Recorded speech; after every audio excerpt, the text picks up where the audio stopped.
Welcome to the podcast KillerKontent with Emma and Anne, the weekly rundown for true crime fans who can't get enough of all things crim. From the biggest crime stories making headlines to the latest must-watch documentaries and chilling murder mysteries, we've got you covered. Welcome to this week's KillerKontent podcast. We've got a really good episode this week. We're going to be talking about the Louvre heist or robbery in Paris. We're also talking about following up on the Fairy Meadows case, and then we're going to be talking about some bungling criminals that really just avoided making this year's Darwin Awards. And with TV and all things podcast, etc., we're going to do the Perfect Neighbour on Netflix, Blue Lights on SBS On Demand, and Hell in Heaven podcast on Spotify and other podcasting locations. So, Anne, what did you get up to this week? Well, I have to say, I haven't got a restaurant review for you this week. I feel a bit like I'm letting people down, but it gave me lots of time to watch crime TV. That's how I managed to watch a lot of the TV that we're reviewing and the podcast this week. But that's it, I'm afraid. What did you do? Anything interesting? Well, I do have a restaurant review, but I think I got slightly food poisoned last night. Please don't link that to a name of a restaurant. I'm not going to. But that was quite interesting. But the food was okay. It wasn't outstanding. The other thing was my crime watching wasn't as high because I've taken myself out of retirement from reality ravings and have done recaps on The Golden Bachelor as well, which can be found on some of those. We're still websites. Considering whether we apply for next year, aren't we? Yes, that's right. Now, this week, the Louvre was in Paris was a location for what was a spectacular robbery where robbers got in and stole about $150 million worth of artefacts or antique jewellery.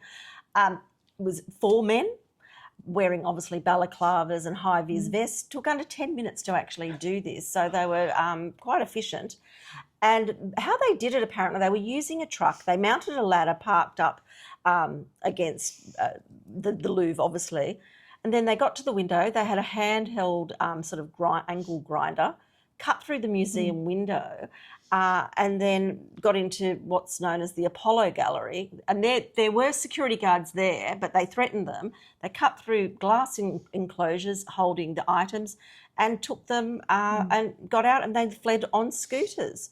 Now, the Louvre was immediately shut down, so thoughts and prayers for the tourists in town that day who were wanting to were there see for one day only. To see the Mona Lisa. Bucket list item, I'm sure. But it's been interesting. There's been questions raised about the security because apparently there was no CCTV on the outside at that particular area. And they also think that the robbers might have picked that time to do it was there's a lot of renovations going on, so it wouldn't have looked strange that there were some men, well, we think they're men, climbing up a ladder up the side of the museum. Now, they haven't caught them yet, and apparently there's like 100 investigators looking at them because it is a bit embarrassing. Apparently, the Minister for Culture and also the Director of the museum, there was calls for them to resign, but they've still got their jobs. Clearly, there's been a lot of jokes about this. Oh, look, all the different like TikTok and Instagram have memes everywhere. The one that I thought was funny was, we need to stop you coming, this is from the boss, we need to stop you coming in late and arrive on time. And I say, the Louvre thieves started at 9:30 and still got the job done. There are lots of jokes about how the French can even do robberies, sort of late in the morning. I think you normally imagine planning a robbery at 3 a.m. and it's dark and cold and raining outside. No. They've had breakfast, they've had their coffee, they've had the cafe au lait, and off they go at 9:30. Brilliant. So if you have a look, there's lots of very funny memes. It is, and apparently, if you're not dressed as the Halloween at Halloween as the Louvre robbers, well, you're not doing Halloween properly this year, apparently. Though I must say, I thought at one, I was a bit disappointed. Well, I'm glad they got jewels, but I thought at one point it could have been a political act where people were going in to steal back artefacts that the French had taken during the colonisation, but. Having done some research, apparently the French have been very good at giving back their artefacts, that there was a legislation passed. And I did think to myself, I wonder if the Greeks or the Egyptians are eyeing these same robbers to go back to the British Museum to, pick up the Rosetta Stone or the Elgin marbles. Don't you think the marbles might be a bit heavy to carry out the window and down? I it's interesting. But I don't know if it'd be as funny if it was the Brits, though. I think being the French and at 9:30 makes it funnier. But no, it's a great story. It's a great story. It's a very French and very, very, people are saying it's very similar to that great show Lupin. I don't know if you've seen that. Oh, I did watch a bit of Lupin. I quite enjoyed it, yeah. A more serious matter, we're following up on a story that we did a couple of weeks ago called the Fairy Meadow podcast, and this is about the death of a 3-year-old girl, the kidnapping and the death of a 3-year-old girl, Cheryl Grimmer. And this week in Parliament, an MP using parliamentary privilege named the main suspect in the case. Up until now, he's been known as Mercury. And the politician also read out the confession, and it was quite emotional. The family was in the stands or the audience, and the MP was also crying as he went over the facts. You won't see the name of the Mercury in the media because there's still a suppression order over that, but they have been putting some details of the confession, which is quite harrowing, in media reports. Now, Mercury was 17 years old at the time of the confession. Apparently he was 15 at the time of the abduction and murdering of Cheryl Grimmer. And this all occurred down in Wollongong, or a place called Fairy Meadow. Now, at the time of his confession, he gave details about and he gave the confession well over a year after the crime. But at the time, the police or the detectives that spoke to him, didn't really investigate it properly. But then when they re-looked at the case, Mercury was arrested in 2017, but then the case fell over in 2019 when that interview was ruled inadmissible because there was no guardian with Mercury at the time, and he was quite a vulnerable young adolescent. I have mixed feelings about this. What do you think? I have mixed feelings too. I can see why the MP who named him in Parliament would have taken this case to heart. I think, having listened to the podcast, and you and I both did quite a lot of research about this, it is one of those dreadful cases where it does feel like, and I know policing was different in the 70s, and this is not a personal attack on the police, but there seemed to be a number of opportunities to find Cheryl's killer or abductor, and it did seem that some policing that may not have been as effective as it could be today was done, and I do feel very sad for the family. I think that probably today they would have found Cheryl, they would have found the killer. Might have been done quite quickly, so I can see why the MP feels like the family were let down, and he felt that maybe this might give them a chance of getting some peace and moving on. But at the same time, there are processes, and this fellow's been through a number of them, and maybe he has a right to privacy. I don't know. What do you think? Well, I think, as we can always say, no law is going to be perfect to get the proper outcome for 100% of people. It's just impossible. I do think that, and I think he's followed his rights under the law in regard to his defence. Back in 2019, argued that that confession should be made inadmissible because of his vulnerability. Now, back in those days, they were allowed to interview them without a guardian present. And I also just read that there might have been a law passed in 2019 which made retrospective the fact that if a guardian wasn't present, then that interview is inadmissible. But, I'm not sure the family, or maybe they do want to see the man punished, but I think they just want closure. Yes, they'd ideally love to find Cheryl's body, I suspect. And as we listened to in the podcast, where they think she may have been left is now a housing estate, and I think some forensic experts said it would be very hard to find her anyway. So even if he did tell them where she was, they may not be able to find her. But I suspect he's not going to say a word if he doesn't have to. So, and the other interesting thing that came up during the week was an interesting flaw. Not that Emma and I only use artificial intelligence to find our research, but I certainly have used ChatGPT a number of times to get some details of things.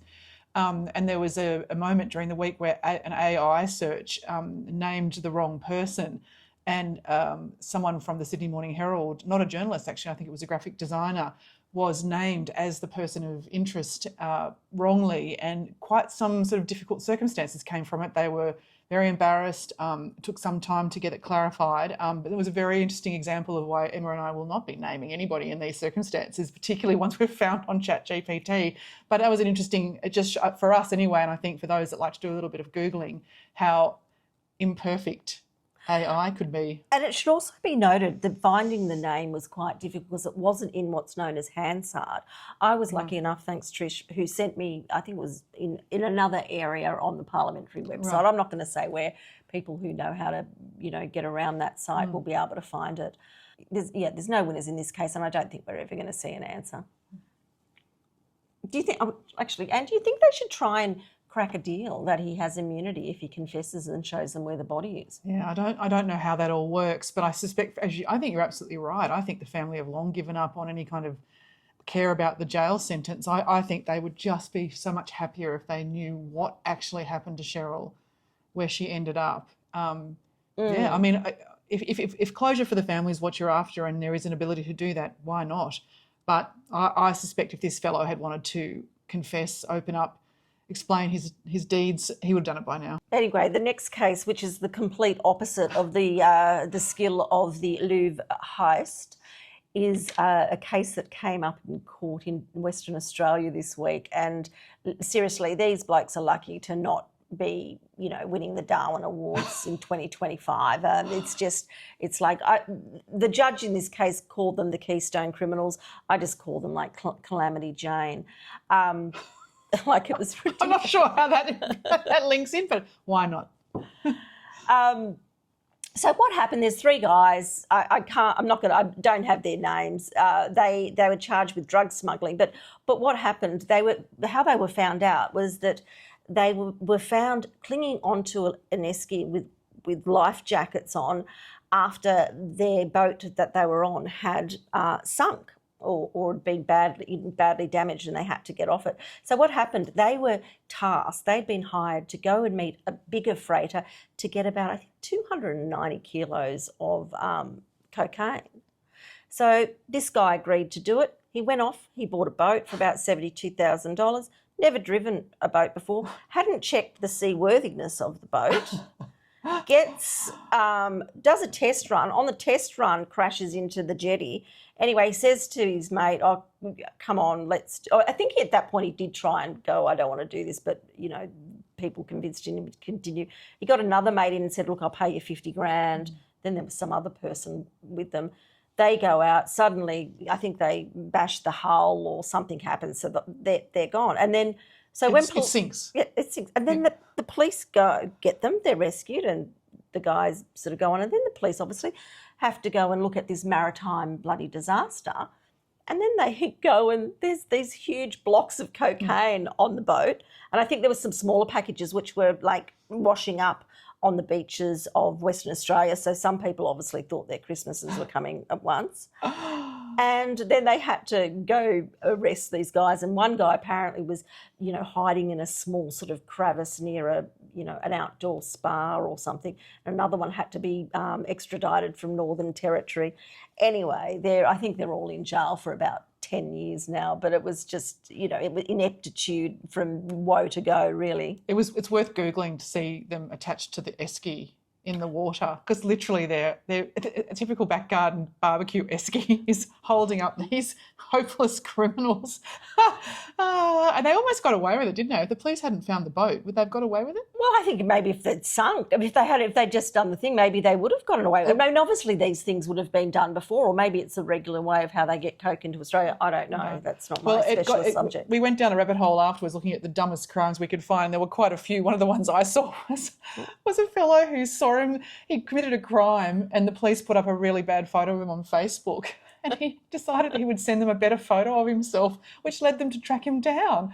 Unbelievable. And there are so many like that. There was another one where a young man posted on Instagram where he was hiding from the police. So someone saw it and sent it to the police. When the police got there, they couldn't find him. He then posted, "Ha ha, police didn't find me. I'm now here," and posted that. And the police went back and found him in a cupboard. They found his feet sticking out of a cupboard.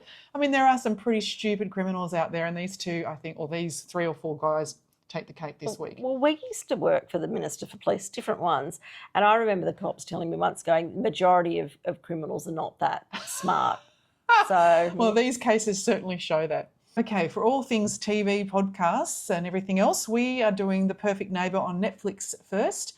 It's quite a harrowing watch. It is filmed on body cam of police. You find out pretty quickly in the first scene or so that someone has been shot, so I'm not ruining the show for you. And what unfolds is the police response to that. It's set in a kind of cul-de-sac in Florida, suburban Florida.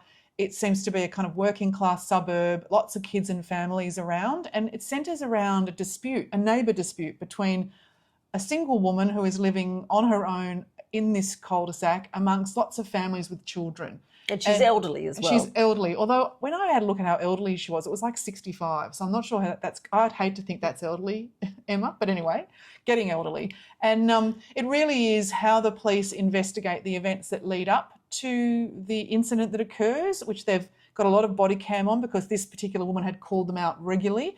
And then this incident occurs, and then how they then find out what happened and pursue the woman in this matter. I found it harrowing partly because there are a lot of children involved. The children get caught up with the neighbour dispute, and then the person who is involved with the crime is a mother of one of the children. I thought it was excellent, and I got very upset, I must say, so very sad in the whole show, I think, when children are involved. Yeah, it had an interesting law, didn't it, in it? Stand your ground. Yeah, what did stand you think your about ground. that? Yeah. Look, I thought it was an interesting show. I mean, I've had a couple of people contact me, including Anne, saying I cried or I sobbed, and I didn't. So I'm feeling like I'm a bit of a psychopath at It's the got no moment. heart. No heart. So, but I did find it moving, and I did find it incredibly interesting. I thought one of the interesting things for me, before I get on to the stand your ground law, is in Florida, and I know we don't tend to think of Florida, but it is southern USA. So there's very much, there was a black family, and obviously the older woman was white. And that white woman, who even the kids called her Karen, and she was like, you know, if you want to be a Karen, she's a fucking masterclass in it, I can tell you. But there was that dynamic where there was this white privilege or white right that she'd be calling the cops to say, you know, stop the noise, they're out in the street. And I think that after the incident where there was, you know, involved a gun and a shooting, and that's when they invoked the stand your ground laws, that apparently in America, if you think you're under attack or your life at risk, you're able to use self-defense. But even when she was in the interview, I don't think she could quite comprehend that it wasn't going her way, because I think she must have been used to all this racism around her all her life. And in fact, there was, at the end of the doco, there was some stats about how the stand your ground law was really unbalanced towards people of colour. Yes, have really benefited. I think the thing that really annoyed her really was the noise of the children and the fact that the children played near her house. It wasn't a terrible thing that the children were doing, and they weren't accused of hurting her property or really doing anything against her. It was just she did not like living amongst the noise and the chaos of dozens of children who lived in that street. And they were a working family, Yeah, you know, they were just trying to, I think the kids were sent to private school, apparently. One of them said that, I think they were. So it was interesting, and I think you're right, that she was quite delusional in her view of what happened versus, and look, it's worth watching because you watch the number of times she's called and you see the police interacting over a number of weeks with the same families and the same woman. And I think the stand your ground defence in this was probably an issue for this woman, partly because the police did have a relationship with the people in the street by the time things got bad, whereas it really did make me very nervous that if you were a person like her and there was no other interactions with police and you said you were standing your ground because a black woman was threatening you at your front door or knocking on your front door, it sounds like from the statistics that she may have had quite a good chance of pursuing that. Anyway, I won't tell you any more about it because I think it is worth watching. It is definitely worth watching. And I think sometimes I feel very privileged to live in Australia. I want to say that obviously going to jail is a good weight loss strategy too, if you really get desperate. Well, Or is spoiler that, alert. or is that a Spoiler alert. Okay.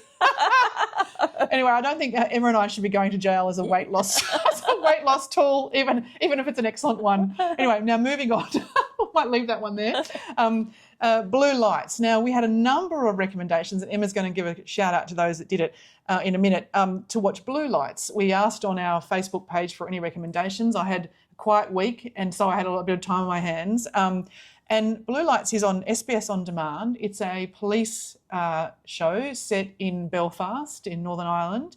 Not only does it have fantastic accents I could listen to all day, although I did have to put on subtitles at one point because I couldn't understand some of the dialogue. I was very impressed. I think the first half of the first episode I thought, this feels a bit similar, same, but I'm now on season 2, episode 2. So I think it means I've watched like 10 episodes since we last did the podcast. I'm absolutely loving it. It's set in a police station in Belfast, 3 or 4 sets of 2 cops. In the first season, they're rookie cops. It's their first time out and about. A fantastic woman who runs the station, and there's some controversy around some undercover policing. It is, I think, quality police TV. And as I've gone on to season 2, and it seems to be continuing on. It'll be interesting to see. I think there is a 3rd season, whether it manages to continue on, because but they seem to have found some very interesting new themes and stories for season 2. One of the things that I love it when I find a TV show that I really like, and you know that there's more than one season. So it's like being a kid in a candy store. It is. I haven't finished the first season yet. I think I'm up to episode 3 because I've had a chaotic week. But what I've liked about it, nuanced characters, they're just fully formed. Plot lines are really interesting. And a couple of things. Belfast to me just seems like a large country town. I've never been there, but it does have, for me, it just really had that feel. And the other thing is, if we do have any younger listeners, the police would, some of them would go under and look under their cars to see if there were bombs. And I was just thinking, it's incredible when you think about it that there was 40 years in Northern Ireland where Catholics and Protestants were literally battling each other in what was known as the Troubles. So it just reminded me of that, and I thought I must go on and find out a bit more about the whole history of Northern Ireland, because it's obviously quite interesting. Now, I was just going to say that I did do a bit of Googling, although I did use AI, so now I'm worried, but because they don't identify the officers' faith, right? So I don't know if you've noticed, but there's no talk about the officers being Catholic or Protestant. And there was apparently some deliberate attempt to kind of not make, and what they said was that regardless of whether you're a Catholic or Protestant, and for those who are from Northern Ireland on here, if this is not right, then please feel free to let me know. But, you might hate the Catholics or the Protestants, but you all hate the police the most. So they were trying to sort of show that it didn't really matter whether the police were one side or the other, or had been supporting of one side or the other. It didn't matter because the enemy were the police, regardless of what they were. So I thought that was quite interesting. Although is there still interreligion tensions? Yes, yeah, definitely. Between the Catholics and oh my God, there was grow up. I think it might have been Foreign Correspondent last year. I'll find the link. Amazing story about some real bubbling up of it again. But look, as I say, I'm not an expert. Is it because the Northern Ireland's part of Britain, and the Catholics want to succeed to the Republic of Ireland? I refuse to talk any more on a subject I don't know enough about. I should know more. Blue Light. Thank you, Lisa and Dean. It's definitely, I'll be watching the whole 3 seasons. I actually think it's a standout. Yeah, excellent. Thank you again. Now, our final one is a podcast. It's called Hell in Heaven, and there is another part to the podcast name that I've forgotten. I'm watching it on Spotify. I imagine you can watch it on other platforms. It is incredibly interesting, I have to say. It's done by, I think it's a BBC podcast again, is it? Or it's done by an English woman. It is about a young-ish American couple in their 30s, I think, who made enormous amounts of money in the US and sold up everything and moved to South America. Costa Rica, to set up a compound, a sort of environmental compound. They built this multi-million-dollar concrete extravaganza house, which apparently was very impressive, and went about sort of setting up this sort of wildlife refuge there. But the story is about a murder. Now, interestingly, I have not Googled, and you don't get told straight away in the podcast who is killed. They find a body. And I'm sure, knowing Emma, she has Googled and will know which body it is, but I don't. So I'm listening to it wondering who is dead, which I find really interesting. But the story follows this couple from when they were single before they met and their families, and you get to meet a lot of people that knew them and how he made his money. And there's some intrigue because there's some police involvement when they're in Costa Rica. They're not very popular when they move there. They're not very friendly. They've both got mental health issues that are alluded to in the show, and the neighbours don't really trust them.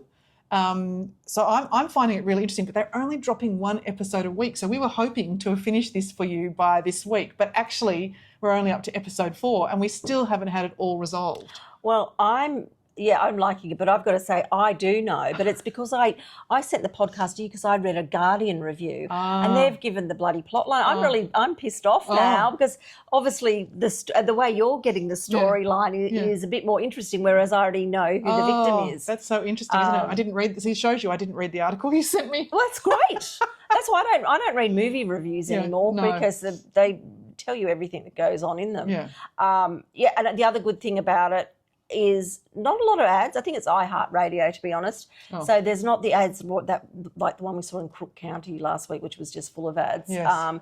So it's quite an easy listen. And even though they're drawing out the storyline, the way they're doing it is actually, it doesn't feel like they're drawing it out. It's really well done. Actually, one of the interesting things I didn't mention, which I always find interesting, is the parents. They were interviewing the male of the couple, parents.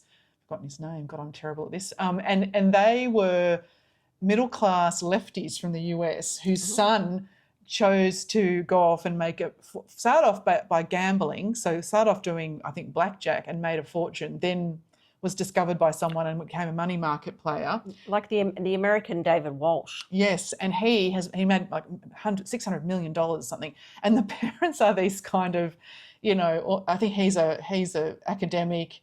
She is not into money at all. She's never seen it as important. And I think their interviews are interesting because they obviously loved their son, but he chose a path, the antithesis of how they lived their life. And I find that really fascinating. I'm hoping we get to see a bit more of that in the next episode. And that's it for this week on KillerKontent Podcast. As usual, please follow us on our socials on KillerKontent, TikTok, Instagram and Facebook page, and also YouTube if that's your jam. And we are trying to post stuff on Facebook where you can comment and help us out. So I'd love it if you'd check that out too. And if you like the podcast, please like it on the Spotify, Apple or YouTube because it helps the algorithms and helps people to find us. So yes, and share it with all your friends and family.